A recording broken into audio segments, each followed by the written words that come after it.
సీతమ్మ, మార్కెట్కి వెళ్ళి కూరగాయలు, పళ్ళు తెచ్చుకుందాం, వస్తావా?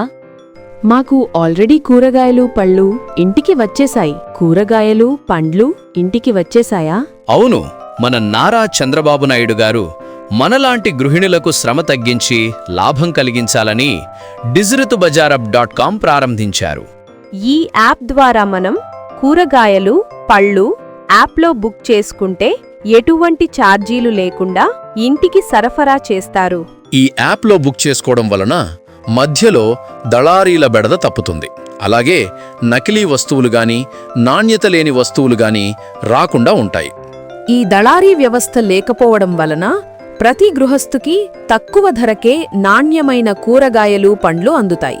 ఉమ్మడి ఆంధ్రప్రదేశ్ ముఖ్యమంత్రిగా ఉన్నప్పుడు దళారీల బెడద నుండి ప్రజలను కాపాడటం కోసం నారా చంద్రబాబు నాయుడు గారు రైతు బజారు వ్యవస్థని ఎలా ప్రారంభించారో ఇప్పుడు కూడా దళారుల నుండి మనల్ని కాపాడటం కోసం ఈ యాప్ ప్రారంభించారు. ప్రస్తుతం విశాఖపట్నంలో పైలట్ ప్రాజెక్టుగా ప్రారంభించారు. తర్వాత ఆంధ్ర రాష్ట్రమంతా విస్తరిస్తారు. అయితే నేను కూడా ఇప్పుడే DigiRituBazaar.com వెంటనే డౌన్లోడ్ చేసుకుంటాను. తక్కువ ధరకు నాణ్యమైన కూరగాయలు, పండ్లు ఎటువంటి శ్రమ లేకుండా ఇంటికి తెప్పించుకుంటా. చంద్రబాబు నాయుడు గారు వచ్చారు. ప్రజలకి ఎన్నో రకాల మేలు చేస్తున్నారు. ఇంటి వద్దకి సేవలు అందిస్తున్నారు.